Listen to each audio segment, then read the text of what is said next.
214 of Lucretius Today. This is a podcast dedicated to the poet Lucretius, who wrote On the Nature of Things, the most complete presentation of Epicurean philosophy left to us from the ancient world. Each week we walk you through the Epicurean texts, and we discuss how Epicurean philosophy can apply to you today. If you find the Epicurean worldview attractive, we invite you to join us in the study of Epicurus at EpicureanFriends.com, where you'll find a discussion thread for each of our podcast episodes and many other topics. This week we continue in Book 2 of Cicero's Own Ends, and we are approximately at section 26, which begins in the Reed edition that we've been using primarily on page 64.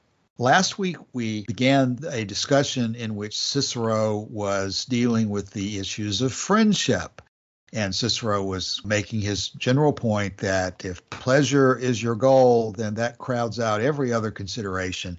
And you're not going to have any friendship. You're not going to have the possibility of having the kind of true friendship that Cicero gave several examples of in terms of Orestes or Pylades. And you're going to ultimately drop away from your friendship as soon as something adverse happens so that the friend is no longer productive to keep. And Cicero had brought that section of his discussion of friendship to a conclusion by saying that to his mind, the fact that Epicurus was himself a good man and that many Epicureans have been and are today true in their friendships and strong and serious in the conduct of their lives, not governing their plans by pleasure but by duty, according to Cicero, this fact makes the power of morality seem greater and that of pleasure less. Some men indeed so live that their language is refuted by their life. He's referring to Epicurus and saying that Epicurean principles are refuted by the way he actually lived. Cicero says, and while the rest of men are supposed to be better in their words than in their deeds, these men seem to be better than their words. And that finishes Cicero's initial takedown of the Epicurean view on pleasure. And now we turn to section 26, where Cicero goes forward and says this, let us look into your assertions about friendship, talking to Torquatus about the Epicurean assertions. One of these I thought I recognized as a saying of Epicurus himself, that friendship cannot be divorced from pleasure and deserves to be cultivated on that account because our lives cannot be secure or free from apprehension without it, and so cannot be agreeable either. To those arguments, Cicero says, I've already made a sufficient answer. Now Cicero says, let's turn to something else you've said that Epicurus himself did not advocate. Cicero says, you have quoted another and more cultured maxim of the modern school, to which he, Epicurus himself, never gave utterance so far as I know, namely that the friend is desired with a view to advantage in the first instance, but that when familiarity has been established, then he is loved for his own sake, even if the expectation of pleasure be disregarded. Now, we talked about that both last week and in the past, how Torquatus himself had said that there are varying views within the Epicurean school about the nature of friendship, and that some people take the position in the Epicurean school that friendship starts out from advantage, but it turns into something else when you've matured the friendship into a pleasure of its own. Cicero is saying that that is not an argument that Epicurus ever made. And Cicero says that although this utterance may be criticized in many ways, I, Cicero, still welcome the concession they make, since it is enough for my purpose, though not for theirs. Cicero is saying that this modern Epicurean argument that friendship starts with advantage but turns into something else is something that Epicurus would not have used, and it actually undercuts the Epicurean position. Cicero says, for they say that right action is sometimes possible without hope of or seeking after pleasure. Others also, as you insist, maintain that wise men enter into a sort of league with each other, binding them to entertain for their friends the very same feelings that they entertain for themselves. That such a league is not only possible, but has often been made and is of a special importance for the attainment of pleasures. Cicero says, if they found it possible to establish this league for friendship, let them also establish another, namely to feel regard for equity, temperance, and all the virtues from pure love of them apart from interest.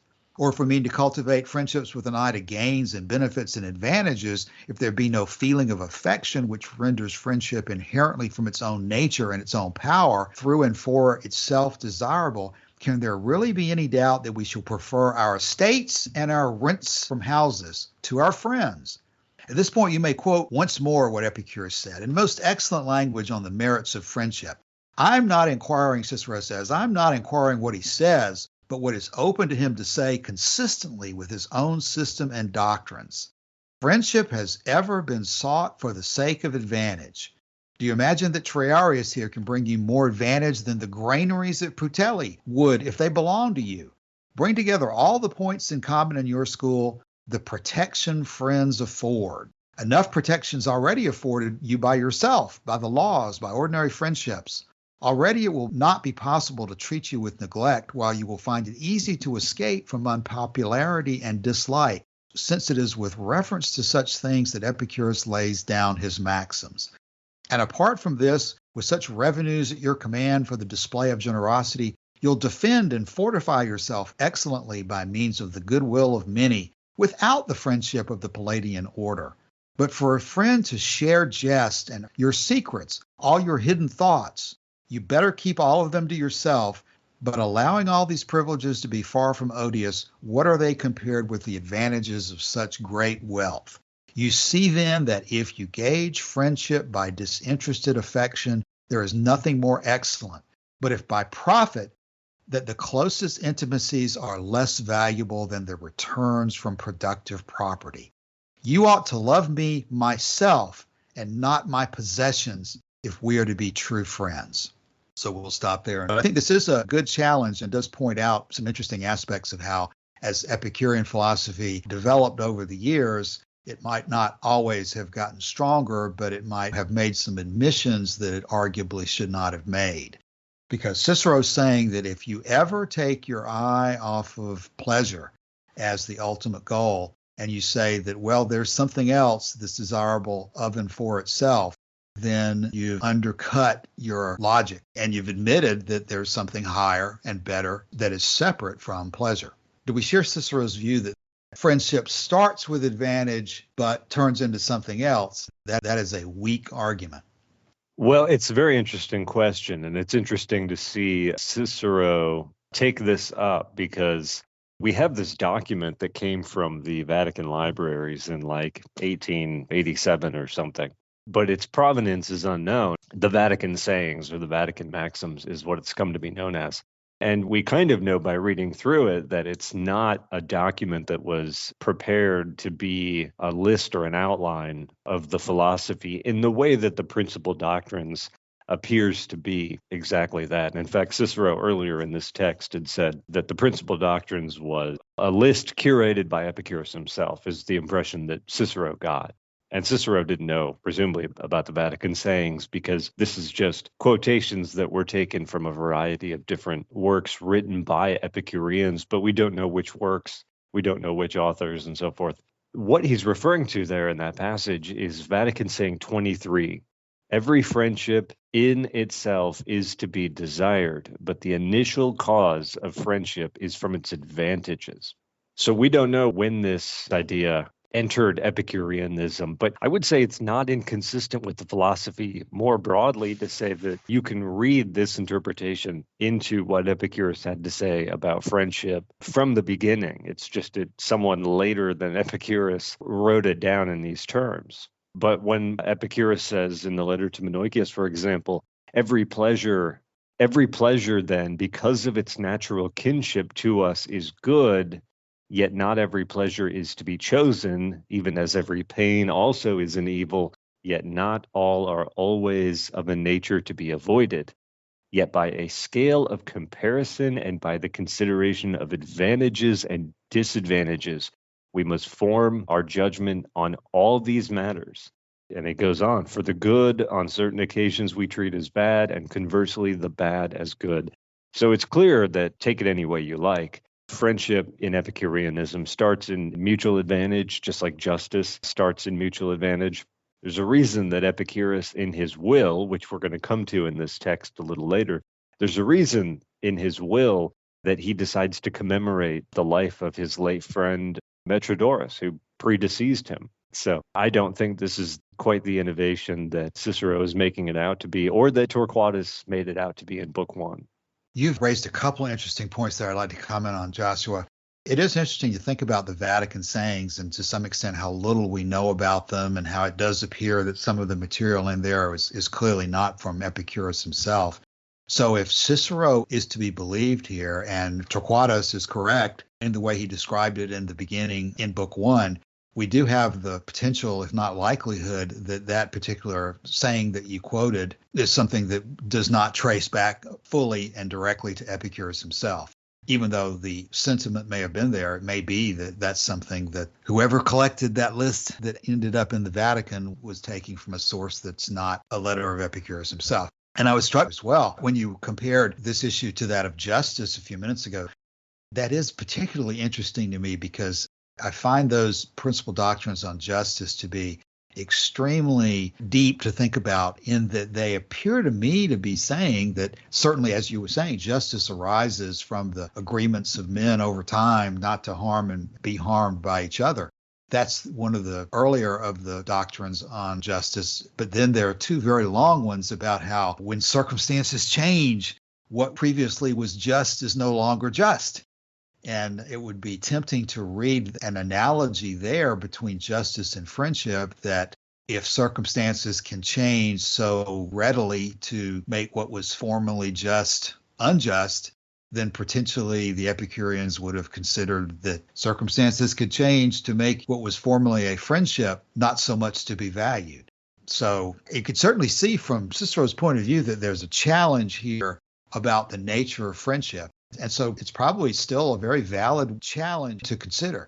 Is there ever a legitimate way of looking at a friendship in which circumstances change and you terminate the friendship? Must all friendships, once entered, be permanent from an Epicurean point of view? Let's throw out that for discussion for a moment. What do you guys think about that? Is it ever legitimate to end a friendship? I would say there's nothing permanent except atoms and void, if I was being particularly Yes. reductionist about this. But no, of Better course say. not. I don't think that friendship is like a golden link that is never, ever severed once forged. Everybody, I think, has people they used to be on very good terms with. You know, in my life, I have some friendships that are very situational, people that I used to work with. Some of them I still keep in touch with. Most of them I don't. Not that we had a falling out, but we just went different directions in life, and that's fine. That happens. I have other friends that I met when I was in preschool and kindergarten, and we went all through school together, and we're still friends to this day. So friendship starts from advantage. Some friendships get beyond that level, some maybe don't. But then certainly some friendships just don't last your whole life. Yeah, Cicero seems to be sort of, maybe romanticizing is not exactly the right word, but he's deifying this concept of friendship as if it is an absolute obligation in which once you're a friend, you've sworn to die for each other. And I don't think most of us would think that's a reasonable way of looking at the concept of friendship. I can be your friend, you can be my friend, without us having a pledge of mutually assured destruction if something happens where we are in a bad position. I don't think that it would be reasonable from most of our perspectives, and specifically from an Epicurean perspective, to take that position that every friend should be a friend to the death, or can be a friend to the death. And yet that seems to me to be where Cicero is going here, is that you can't have any friendship at all unless your friendship is based on a death oath. You know, there's a particular resource that's sometimes interesting to us, and that is the private letters of Thomas Jefferson. And during his political career, he was constantly at odds with John Adams in particular over issues like what is the role of the central government? What is the role of the banking system? Should there be a national bank and so forth? Most of it's well outside of our normal interest here.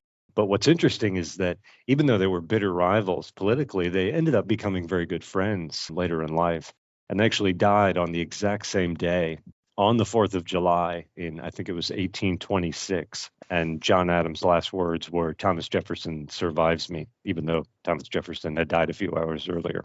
So every once in a while, you do get these friendships right up to the bitter end, but there's no expectation. You mentioned that Cicero had some very romantic ideas about friendship. Cicero has some very romantic ideas about a lot of things. And what he's about to say about happiness a little bit later in this text, we might get to it today. It blew my mind when I read it because it was so strange. He says something like, if happiness is real, then it's permanent. You can't be happy one minute and then wretched another. It's like, isn't it possible to be happy today but unhappy tomorrow? And if not, what is the point of studying philosophy? Because presumably, whatever level of happiness I'm at, I'm locked in forever now. There's absolutely no point of even reading this stuff anymore, if that were true. So Cicero's got some unique opinions, and I don't know if it's a privilege to be able to share them here, but it's certainly an interesting exercise. Yes, that's in section 27, and we'll dive into that in just a minute. But yeah, that seems to me to be the common thread here about a lot of this, the way you've just said it, Joshua. Whether romanticism is the right word or not, Cicero's taking these words like he does with virtues. All of these virtues are holy, sanctified ideas that are absolute and to be dealt with as if they're gods themselves and to be treated with kid gloves and all the different other cliches I can think of in terms of sort of a cultish approach to the idea that courage or wisdom or temperance, these other virtues, are just absolute, inviolate ideals that we aspire to, and maybe we don't reach them, but they exist out there in heaven, and we should always keep them the focus of our attention and never let them down and be willing to die for them if we have to. And he's treating friendship in just the same way. Just like he says you can't be virtuous unless you're devoted to virtue as your ultimate good, he's saying you can't be a friend unless you're devoted to friendship as being this ideal in which you've pledged to die for each other. And that's just not a way that I think many of us would agree with, to say the least. And Epicurus would say that ultimately, if there's pleasure and pain in life, then you judge everything by pleasure and pain, and you have to approach everything with that standard. And so from that point of view, Cicero is right. It's just that his assessment of the conclusion is dead wrong, at least from an Epicurean point of view. It's like Cicero's taking friendship as a Platonic ideal. Yes. Like there's an ideal form of it. Yes, I think that's what's going on. Let me Go get ahead. something in here, Cassius, because Cicero has left an opening and I want to seize it. There's a set of papyri that were discovered in Egypt in a rubbish dump near a place called Oxyrhynchus. And one of them appears to have been written by an Epicurean. And so Don has posted it to the forum with a Google translation from the French. So don't rely too heavily on what I'm about to read. And it's also quite a fragmentary document, although it is unusually well preserved given Egypt's climate. These papyri were discovered in the 19th and 20th centuries in different collections. No idea who wrote it, but it appears to have been written by an Epicurean.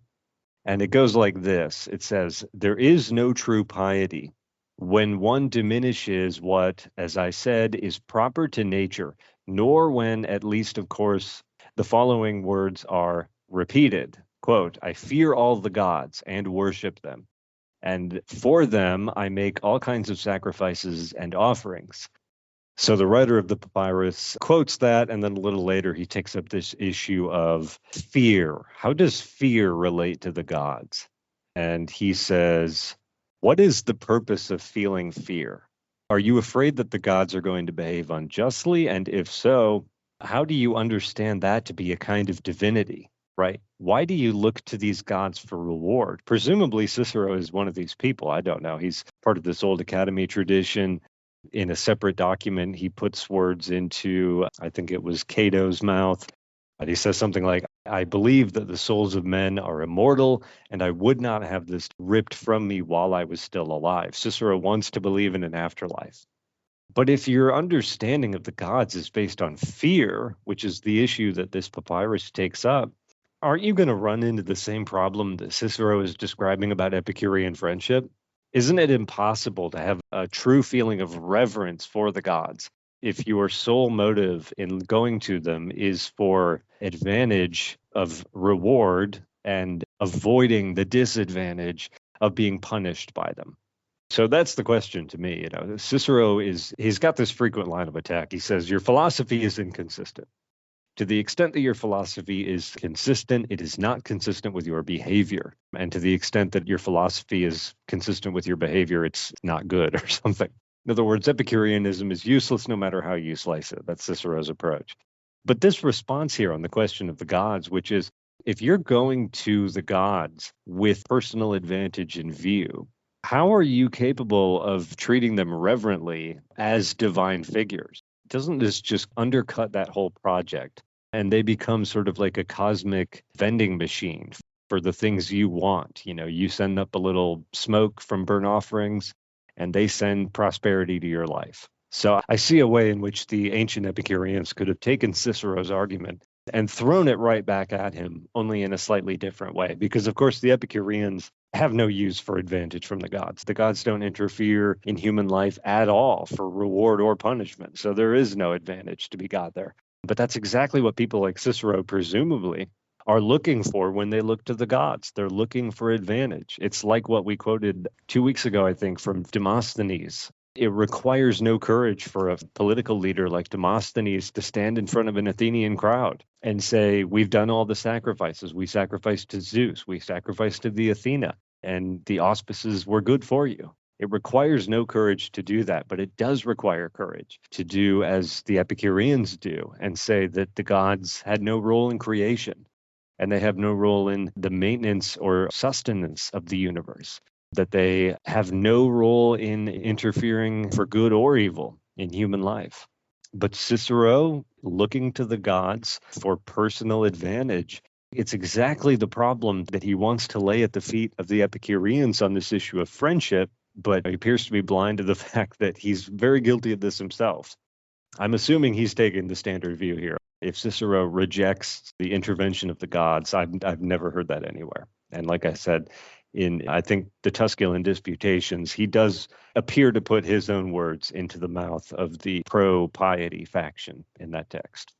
Joshua, I think that's an excellent point. And I do see, I think, pretty much exactly what you're talking about. And I'm wondering now, as I think back about what we've read here in Book 1 and Book 2 so far of Own Ends, that what you've brought up may be pointing out to us that the threat to Epicurean perspectives from virtue ethics is stronger to some extent than the threat from this intervening God standard religion, in the sense that Cicero has not been in recent pages going through this discussion with Torquatus appealing to the benefits of going to heaven and living in paradise for eternity. He's been talking much more about the supposed glory and sanctity of the virtues and these things that are ends in themselves without there being rewards. So while I gather you're right, Cicero was part of the standard Roman religious viewpoint, and he would say that the gods are deserving of worship and will reward the gods' friends and punish the gods' enemies. He does not seem to be really relying on that argument here in the discussion with Torquatus. And so I do think you're right in saying this is a good response from an Epicurean point of view to those people who advocate religion and the rewards you get from going to heaven or the different things that the gods of other religions promise to the people who support them. They too are subject to the same objection that these rewards are things that are being purchased from the gods as if with money. And so that's a good response to them. And maybe that's why Cicero is relying on this other virtue-based argument. The idealization of these things that he's talking about in terms of the virtues or in terms of friendship, that they are ends in themselves, that virtue is its own reward, that friendship is its own reward, is probably a more potent argument, and therefore one that has to be met more forcefully by the Epicurean perspective. That's where all this comes down. What is ultimately motivating everyone? Is it pleasure and pain, or is there something else out there? And you could say it's the reward that a god might give you, but it is apparently attractive to a certain type of person to argue that virtue is its own reward, that the very nature of asking for a reward undercuts the merit of the action that's being conducted. So I think that's a very interesting point you brought up there. And so Cicero proceeds into 27 and says that we dwell too long upon very simple matters. When we once have concluded and demonstrated that if everything is judged by the standard of pleasure, no room is left for either virtues or friendships, There is nothing besides on which we need greatly insist. And I think that's a pretty good summation of what we've just been talking about. If you put pleasure in the driver's seat, there's no room left for either friendship or virtue. Cicero's applying the same analysis to friendship as he is to virtue. And Cicero says, and yet, lest it should be thought that any passage is left without reply, I'll now say a few words about the remainder of your speech. And here's what you brought up earlier, Joshua, and it is fascinating. Well then, whereas the whole importance of philosophy lies in its bearing on happiness, and it is from a desire for happiness alone that men have devoted themselves to this pursuit. And whereas, it's not like some lawyer here, whereas some place happiness in one thing, some in another, while you place it in pleasure. And similarly, on the other side, all wretchedness you place in pain. Let us first examine the nature of happiness as you conceive it. And here comes this contention that we'll have to address. Cicero says, now you will grant me this, I suppose, that happiness, if only it exists at all, ought to lie entirely within the wise man's own control. For if the life of happiness may cease to be so, then it cannot be really happy. Okay, and he's going to go on with an explanation of that, asking some questions, but let's hammer that point for just a minute. Just like he's saying, if friendship can be broken, you don't really have a friendship. He's saying that if happiness can cease to be, then it cannot be really happy. Do we agree? Would we grant Cicero that contention? I think we would grant that it's desirable, but would we grant that it cannot exist if it can cease to exist? Well, you kind of gave the answer there, Cassius, which is Epicurus says that some things are within our control. Some things happen by necessity, some things happen by blind chance. The goal of philosophy in Epicureanism, kind of as I understand it, is to minimize the effect of necessity and chance on the operation of your happiness. I don't think it's possible to entirely eliminate those things, right? And we know a lot more about mental health than they did in the ancient world. I wouldn't advise this kind of, it reminds me a lot of Stoic apathy, really. This kind of apathetic response to, oh, my whole family was just killed off. That's fine. I'm not going to allow that to affect me, right? I don't think that's a healthy approach. No. And I think that really your happiness depends on your ability to process trauma, not suppress it. And there will be swings and there will be highs and lows. And it's possible, I think, even when you're very sad, to still be happy in many ways. But I think it fluctuates. I guess that's my final answer. I think it fluctuates. I don't think that the goal of the sage to eradicate necessity and chance and fate and whatever from the operations of the things that we do when we pursue philosophy to make us happy, I don't think that will ever be fully successful. Right. And I will hold it to be your final answer because we'll go forward here and see what Cicero does to explain his position. And we'll probably come up with some more ideas after we get that. But it does seem that we've got a decent grasp on this issue. Cicero is saying you can't be a friend unless you're going to die for that friend. He's saying you can't be happy if you can cease to be happy at any moment. And that strikes me as the old cliche of letting the perfect be the enemy of the good. And for the reasons that that cliche seems persuasive to me, that you should not let the perfect be the enemy of the good, I think that's what Cicero's doing here. But let's see his explanation for his example, because he says, for if the life of happiness may cease to be so, then it cannot be really happy. Cicero says, who indeed has any faith that a thing which is perishable and fleeting will in his own case always continue solid and strong? But he who feels no confidence in the permanence of the blessings he possesses must needs apprehend that he will sometime or other be wretched if he loses them. Now, no one can be happy while in alarm about his most important possessions. No one then can possibly be happy. For happiness is usually spoken of not with reference to some period of time, but to permanence. Nor do we talk of the life of happiness at all unless that life be rounded off and complete. Nor can a man be happy at one time and wretched at another, since any man who judges that he can become wretched will never be happy. For when happiness has been once entered on, it is as durable as wisdom herself, who is the creator of the life of happiness. Nor does it await the last days of life, as Herodotus writes that Solon enjoined upon Croesus. So Cicero's alleging that you can't really have true happiness unless you are convinced that you will never lose it. That a man cannot be happy at one time and wretched at another, since any man who judges that he can become wretched will never be happy. I don't know if this is not just like the deification, the idealization of happiness. I don't know what would be. So what do we make of this argument that true happiness is something that cannot be interrupted? Well, it's interesting. I mean, it seems confessional here because Cicero lost his daughter, didn't he? She died. He was miserable after that. Is this Cicero saying to us, I've never been happy. Everything I do out of service, out of suffering. I do it for my country. I do it for my kinsmen. I don't do anything for myself because all I've ever gotten out of this has been rotten misery. He has a very important sense of his contributions to the Roman way of life, which is fine. He was a very important figure. But I find this pessimistic approach to the issue of happiness to be really off the mark. As I said before, this is just bizarre. It's bizarre to me that someone would arrive at the conclusion that, well, unless happiness is a permanent and unalterable position, then I don't want anything to do with it. That unless it is unchanging, then it isn't, if it's not unchanging, then it isn't really happiness.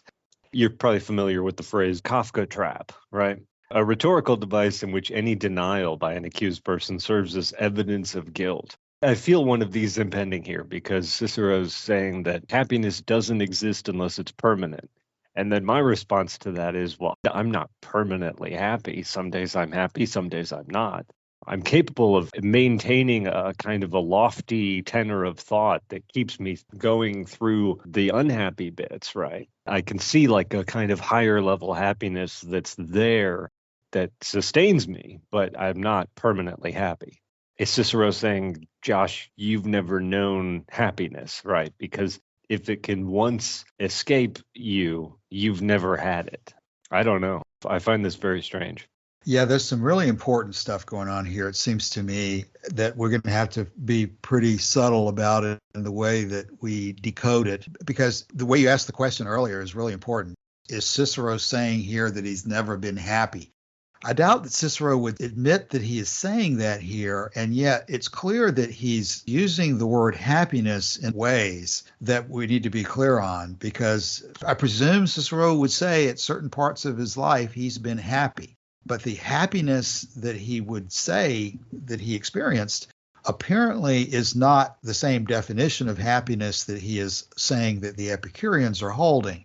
Because as he opens this discussion, he says, whereas some place happiness in one thing, some in another, while you place it in pleasure, and similarly on the other side, all wretchedness you place in pain, let us first examine the nature of happiness as you conceive it.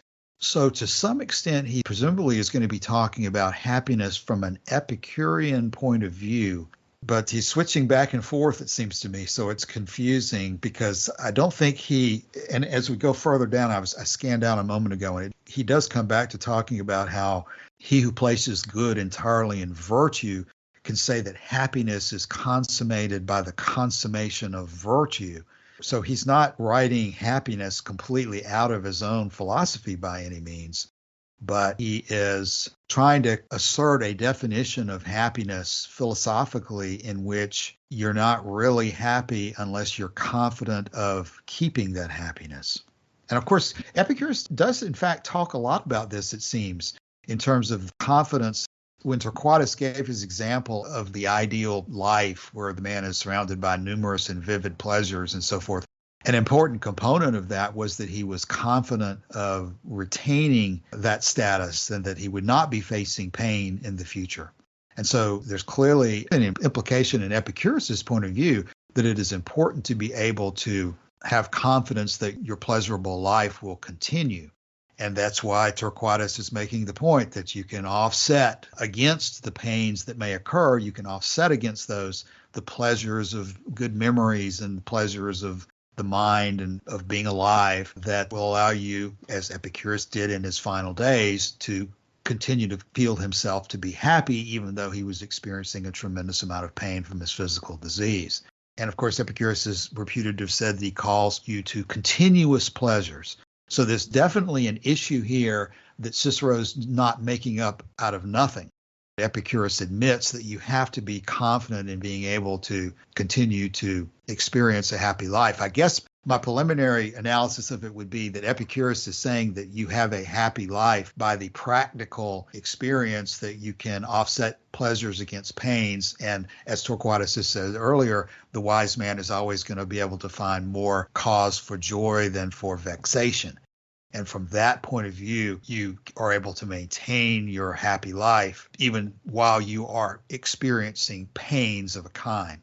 Yeah, Epicurus had said that the man who is free from hunger, from cold, from thirst, and who is assured of being free of these going forward can rival Zeus in happiness, which Cicero is going to get into that comparison as well here. But the argument here, I kind of see what Cicero is saying. He's saying that if you place the standard of happiness in pleasure, pleasure is fleeting, pain creeps in eventually, always, you're bound to be unhappy. But if you place the standard in virtue, virtue endows you with the kind of self-sufficiency that is required to weather all the pains and still be happy because you are virtuous. So this is his argument for virtue, and that pleasure is fleeting at best, that pain is inevitable at worst, and that the best you can hope for is to grasp each pleasure before it slips away from you, which they all will do eventually. It is a rather bleak portrait of Epicurean philosophy that he's painting here. Eventually, we're going to have to get into this argument from Philebus, probably about limits of pleasure and so forth, but I think that's coming up. Yes, I agree with what you're saying, Joshua. Cicero's trying to argue that from his point of view, of course, pleasure is agreeable stimulation of the senses alone. He refuses to accept the Epicurean definition of pleasure as the absence of pain, as all these other things in life that may not be stimulative, but which are pleasurable to us. And so he's trying to say you can't have permanent and continuous experience of stimulating sensory agreeableness. You're going to have periods of pain. And because you're going to have periods of pain, you can't be continuously happy if you're defining happiness solely in terms of pleasure, which again, Cicero means as sensory stimulation. That's where you take Cicero's argument and you begin to unpack it, because pleasure is not simply sensory stimulation from the Epicurean point of view. And you do always have available to you these non-stimulative pleasures of appreciating your life and your memories and things that are not painful in your experience that you can offset against the pains that you might be currently confronting. So Cicero's argument, once again, is going to have to be dissected based on Cicero's definition of pleasure as sensory stimulation. That is not the full meaning of the word pleasure as Epicurus asserts it to be.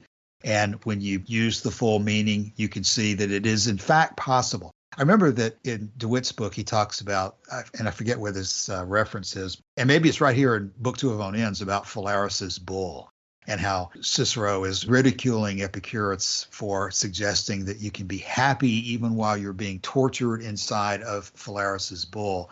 And DeWitt makes the comment that this is Cicero being petty. That's right here on page 67, by the way. Okay. He sets it at naught in terms of pain. And so that's the way I think you decode all of this and respond to it from an Epicurean perspective, is always go back to what is the meaning of pleasure, how pleasure is not simple sensory stimulation alone, and how therefore a life of continuous pleasure is possible when you look at the wider definition of pleasure. And that relieves any apparent contradiction in saying that a life of happiness is a life of pleasure. That's exactly the phrase that I think Torquatus himself has used it, and Diogenes of Oinoander says basically the same thing, that a life of happiness is a life of pleasure, because it is in fact pleasure, which is the groundwork, the framework, the foundation of everything that is desirable. So you deal with this argument that you may not be continuously experiencing sensual stimulation, but you are able to continuously experience pleasure once you recognize the full depth and width of the meaning of the word pleasure.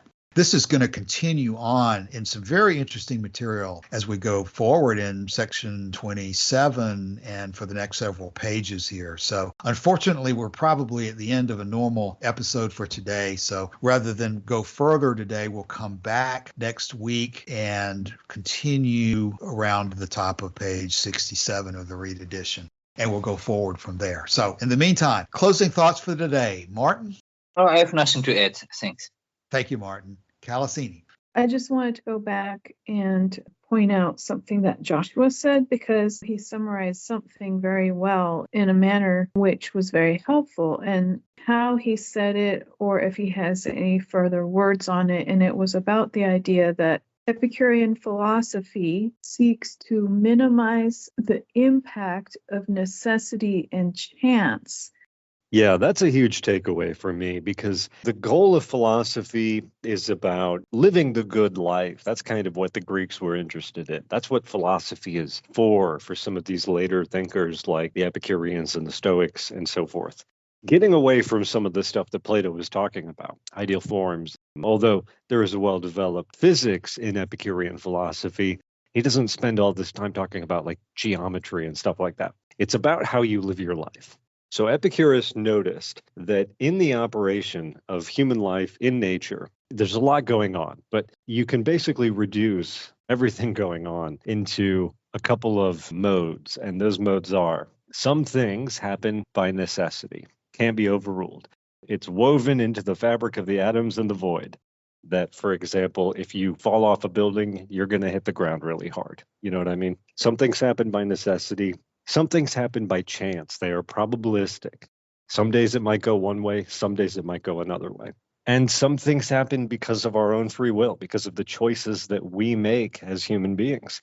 And so the problem that it lays before you is, if too much of your life is governed by necessity, if you are hampered in making choices by necessity, by the fact that you have been channeled into one way of living and can't get out, and this could be economic necessity, a lack of money or resources.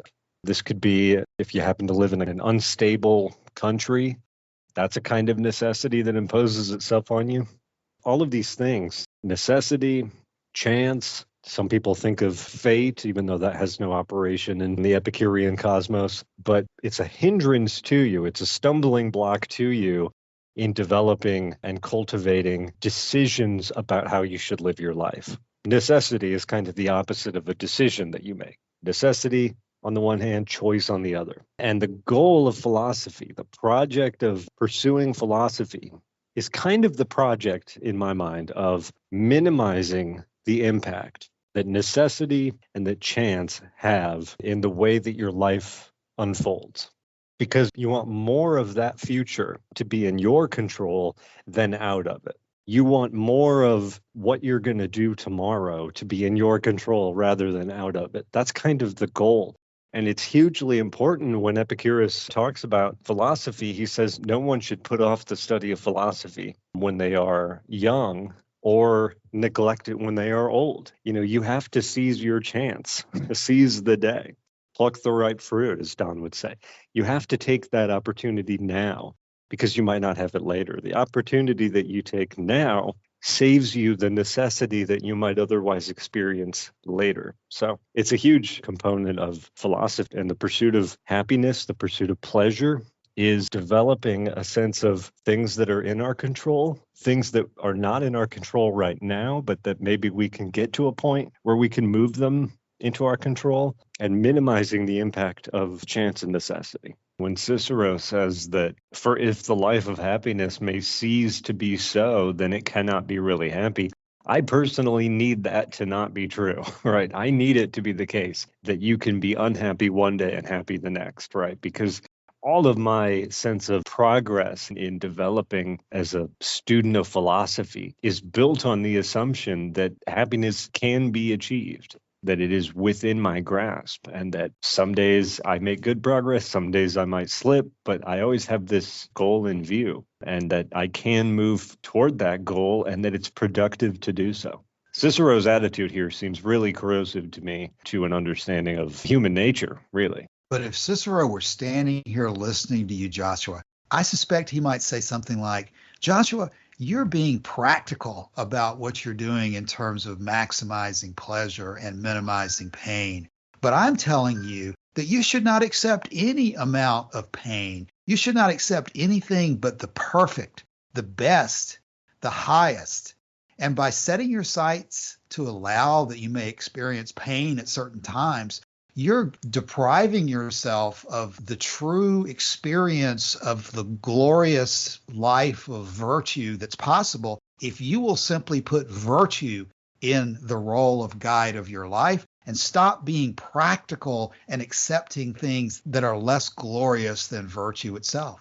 Brutus is reputed to have said something that might be a response to that, which is when he's about to have to kill himself at Philippi after losing the battle to Antony and Octavian, he says, virtue, thou wert but a name, and I thought you were something real. And it's not real. That's the deal. These ideals are not real. But that's not the best answer that we could come up with, I'm sure. Well, I don't think that's actually a horrible answer. Brutus has fallen under the sway of these thinkers who are enamored of the grandeur of the name of virtue, as Cicero likes to talk. He gets to the end of his life, and virtue has not helped him one whit in preserving the republic that his ancestors fought so hard for. It has not helped him one whit in staving off death. And even there, in the moment of death, virtue, this thing that he's dedicated his life to, has not calmed his soul in the final moments, which is kind of the image that we're supposed to have of virtue. I think that fragment comes from Plutarch, is that right? Which is surprising that Plutarch would let this secret out into the world, because I see Plutarch as one of these virtue-seeking philosophers. And when you consider further that the people who are trying to sell you on a particular understanding of virtue or on a particular understanding of morality also have ulterior motives in mind, when you're dealing with pleasure and pain, I know everyone has an ulterior motive in mind because they're thinking about their own pleasure and their own pain. I expect that. That's baked into the equation. But when you go to a philosopher who talks all day long about virtue, be mindful of what he's doing with his other hand, right? It's like you think of the image that Lucretius used of Agamemnon sacrificing his own daughter. And while he's hugging her with one arm, he's hiding the knife blade with the other. Yeah, that's a very good answer, I think. And of course, we do the best we can extemporaneously to try to explain these things. Let me correct myself and get it right here at the very end of the episode. It appears that these last words of Brutus come not from Plutarch, as I usually say, but from Cassius Dio in a book called Roman History by Cassius Dio. And I'm looking at what appears to come from Volume 5, Loeb Classical Library, 1917. But here's the way the story ends in Cassius Dio in section 49. Now, Brutus, who had made his escape up to a well-fortified stronghold, undertook to break through in some way to his camp. But when he was unsuccessful and furthermore learned that some of his soldiers had made terms with the victors, he no longer had any hope. But despairing of safety and disdaining capture, he also took refuge in death. He first uttered aloud this sentence of Heracles, O wretched valor, thou wert but a name, and yet I worship thee as real indeed. But now it seems thou were but fortune's slave. So he's actually quoting Hercules from another work. So at any rate, if there's a takeaway from today's episode that we've learned in looking at what Cicero's arguing here, it's how he is taking friendship and making it into an absolute in which you're not really a friend if you're not going to die for this person. He's talking about happiness as if it is, again, a platonic ideal in which you can't be happy. It's not justified to think of yourself as being happy if you can lose for a moment this happiness that in Cicero's mind is incompatible with happiness being a life of pleasure. So when you look deeply at how Cicero is analyzing these things, I think you can see a thread of continuity that distinguishes this absolutist perspective from the, let's call it atomic perspective that Epicurus is talking about. He's dealing with nature as it really is. He's talking about what's possible given the way men are made. And he's saying, let's not make the perfect the enemy of the good. That's probably a good place to stop for today. We'll come back in a week. In the meantime, please drop by the forum and let us know if you have any questions or comments about anything we're discussing here. We thank you for listening, and we'll be back next week. Bye.